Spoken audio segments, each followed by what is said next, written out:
Am I the a-hole for not wanting my parents to adopt my ex-fiancé? My female 24, ex-fiancé male 24, and I were together for 7 years. He proposed last fall and we mutually decided to break up in May. He's always gotten along incredibly well with my parents, especially my father.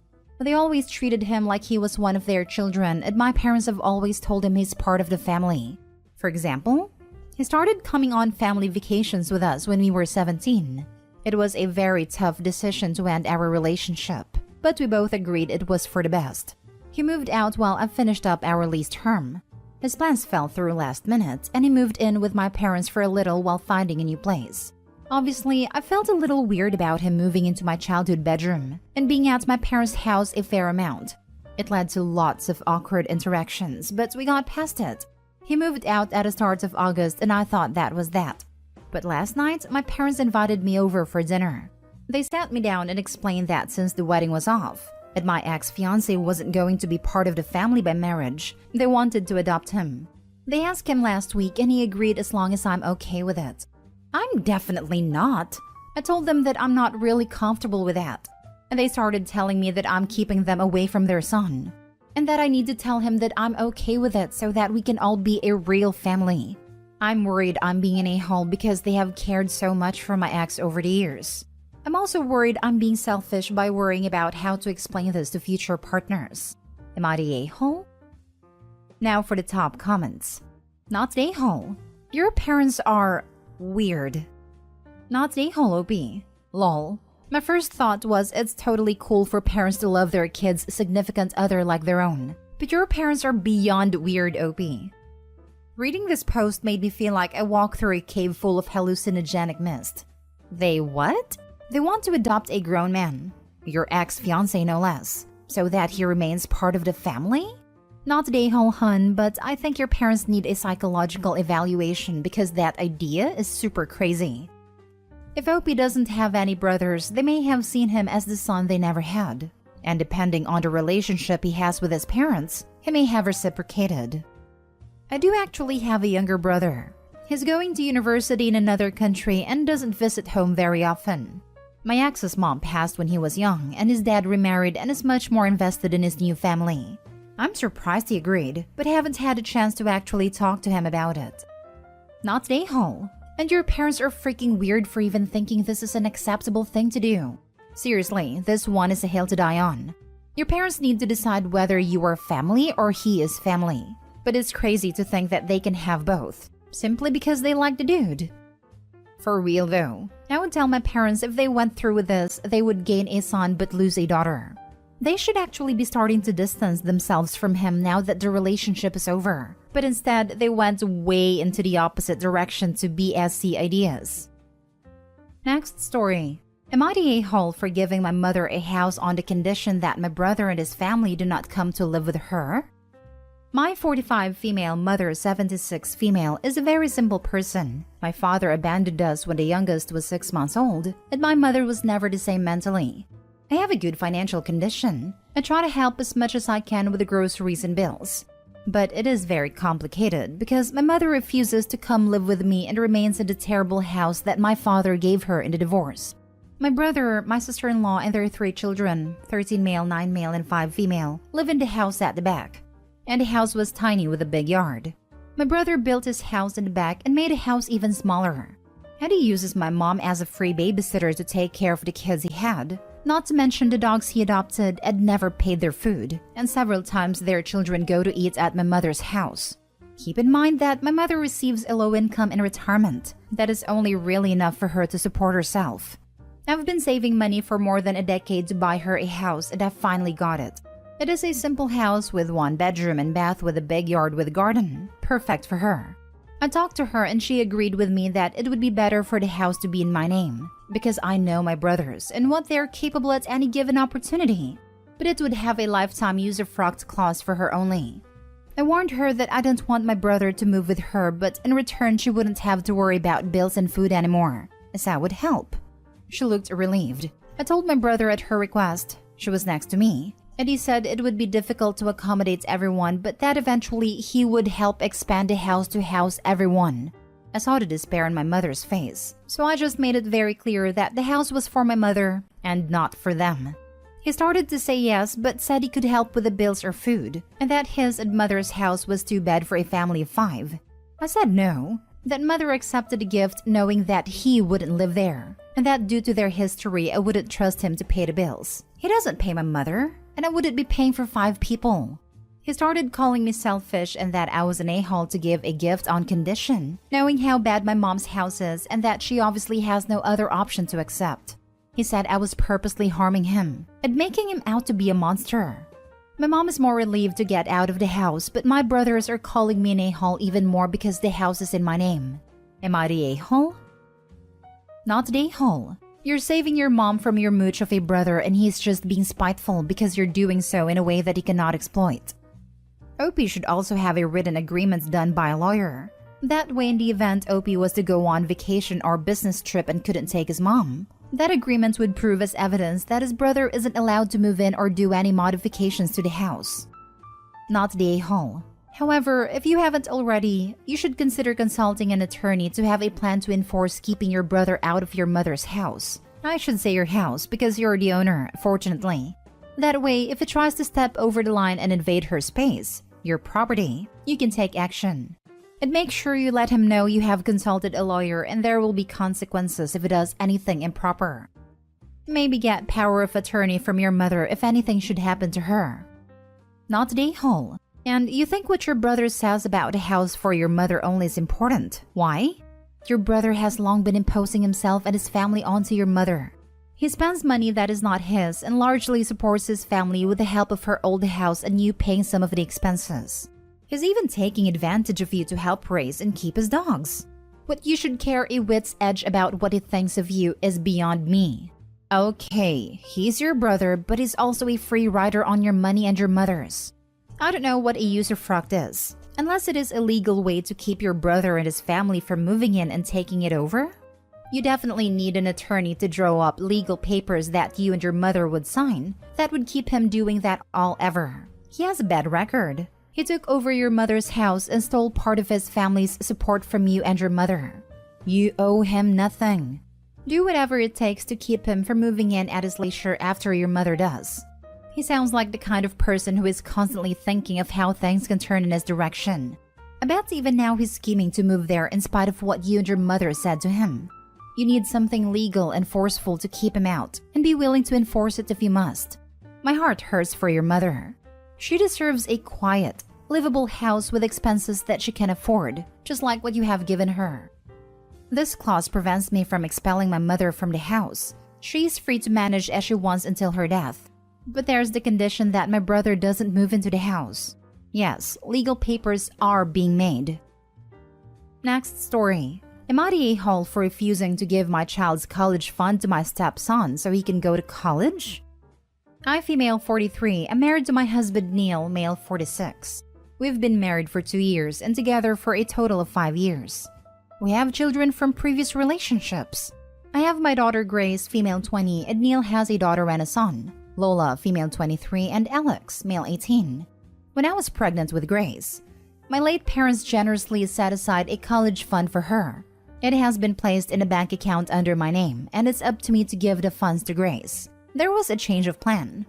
Grace decided she didn't want to go to college and instead got a job as a real estate agent through a friend in the industry and doing a full-time 5-month training course. She now makes decent money. Neil has been pestering me about the college fund lately as Alex wants to go to college to pursue a degree in criminology. He said I should give the college fund to Alex instead, since Grace doesn't want to go to college anyway, so she doesn't need the money. I'm unsure as to what to do with the college fund because my parents only wanted the money to go to Grace, on the condition that she uses it to go to college. I told Neil no, and he got really offended and said that my decision isn't fair on Alex. I'm considering giving the money to Grace anyway, so she can use it to put towards a house. Am I the a-hole? Edit. Neil and I have a prenup. So if we were to divorce, he would not be entitled to anything. Now for the top comments.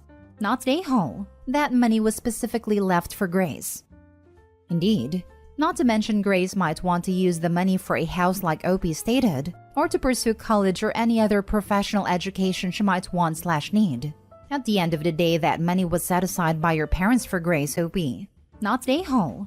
Also, am I the only one who thinks it's weird to ask for a college fund money like this? No, you're not the only one. But I've seen in my own family how weird people get where money is concerned. Everyone seems to think they are entitled to family money somehow. Not a-hole. He has, presumably, had a son for at least 18 years now. What was his plan originally for Alex's college? I mean, it's not like it's surprise. Your kid at 18 wants to pursue higher education in a society that damn near freaking demands it. Neil's being obtuse at best, and a lazy money grubber at worst. Not a-hole. It's Grace's money from her grandparents. If she's not using it for college, give it to her for her house, or to start her own kid's college fund. It's not your money. You're just a steward. This is what angers me about these types of posts. Why is it that the step-parent, usually recent step-parent, is somehow the one responsible for paying for college instead of the bio parents? Not a-hole. Your parents gave that money to invest in Grace's future. They reasonably thought that meant college, but other activities such as classes, real estate conferences, or helping Grace at some point set up an office are all investing in her future. This needs more upvotes. I absolutely agree that even if the money doesn't technically go to college, investing in her future was the point. She basically did a sort of trade school and got specific schooling for that career, and she's doing well. Giving her a down payment on a house or an office space would be just as beneficial to her future as college, which is overpriced and not worth it if you don't need it. Not a-hole. It's not your money. It's more or less money that you hold in trust for Grace's education. Since Grace decided not to pursue college, you need to decide what your parents would have wanted you to do with the money in these circumstances. Give it to Grace anyway to fritter away as she pleases? Hold on to it in case Grace does eventually decide to go to college. Hold on to it and put it toward Grace's potential children's educations? But it's not yours to give to your husband's children. This is a great answer. I have a strong suspicion that use it for your new stepson's education would not figure in OP's parents' thinking. Now for the last story. Am I the a-hole for not exempting my daughter from our no Wi-Fi rule when she claims she needs the internet for homework? 43 male, I have 3 children. Vivian, 17 female, Annabelle, 8 female, and Lucas, 8 male. My wife and I have a rule that from 7 p.m. to 8 a.m. on weekdays and 10 a.m. to 3 p.m., 7 p.m. to 8 a.m. on weekends, the Wi-Fi goes off. Because we don't want them staring at screens all day. Sophie and I had fun with our imaginations as kids, and ours can do the same. School started the last week of August for Vivian, and she has become extremely combative with the no Wi-Fi rule. She keeps pushing her limits about using the Wi-Fi during the off hours, because she always claims she have homework. I have had to take away her phone because we've got Vivian using some kind of phone app that gives her computer Wi-Fi. She's constantly angry and claiming she needs it for homework. I'm highly doubtful that she has so much homework so often. When I was in high school, we didn't even get homework until October. I was able to finish my homework in 20 minutes, and I certainly didn't need all weekend to do it. Vivian needs to learn how to get it done faster. She's taking too long, and she needs to start hurrying up with her homework now. Because in college, she will receive far more work and have much less time to complete it. Vivian got very angry on Friday because she said she needed the Wi-Fi again and there was an assignment due that night. She got angry at us because we shut the Wi-Fi off at the usual time, and she said she had to rush the assignment and likely got a bad grade for it. She's also complaining that she needed a computer to study and will fail otherwise. I admit I was very firm with Vivian. I sat her down and I told her that she needs to grow up and stop with the excuses and the disrespect. It's unfair to Annabelle and Lucas if she gets an exemption from the Wi-Fi rule. If she actually has homework, she needs to pick up the pace. I could do those high school assignments in 20 minutes, and she needs to be self-accountable for not hurrying up with work. She also doesn't need a laptop to study, and her trying to tell me otherwise is ridiculous. Vivian started crying and didn't seem to understand my message at all. My wife claims it's teenage hormones, but it's incredibly frustrating because Vivian cries and shuts down whenever I try to talk to her about something she doesn't want to hear. Several family members, including my wife, are saying I should let Vivian have the extra Wi-Fi because high school is getting harder, and they think all teenagers need the internet for help. But again, I've listed the reasons above why doing that would be wrong. Still, I'm asking on here if I should just do it for my wife and family. Now for the top comments. You're the a-hole. I always got homework starting the first day of school and it was generally hours worth. Either way, she's 17, not a small child. You don't need to control her internet usage. Give her some freedom as she's almost an adult. She's 17, not 8. Come into 2022 era and forget the 80s. Things have changed, and internet isn't like the dial-up or DSL expensive. The rest of our age group have come to realize that with kids now. When she's in the real world and college, she's going to be all over the internet for studying and research. Wow, and I thought me still buying physical books was seen as bad when there's digital books. This is just annoying.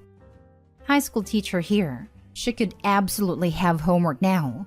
Did it ever occur to you that you could just have her show you the assignment? In my class, almost all of our assignments are online, and you need internet access to them. You cannot judge high school today by what you did. It's just a different world. You're the a-hole and might be hearing from teachers soon. As another high school teacher, have you tried reaching out to her teachers since you obviously don't trust your daughter? Easy way to confirm average homework load per class. Either way, you're the a-hole. School has changed a lot just in the last 10 years. You have no idea what your daughter is being asked to do by her teachers. When I was in high school, kids today have a lot more homework and a lot more assignments that require the use of the internet. I'm bewildered and appalled you're so disconnected from this day and age that you don't know that. Plus, she's 17. 1 year away from being able to move out and get away from your micromanaging. You're the a-hole. Educate yourself. Edit. Why don't you do your due diligence as a parent and check and see how much homework she has? Why are you basing your decision on an assumption?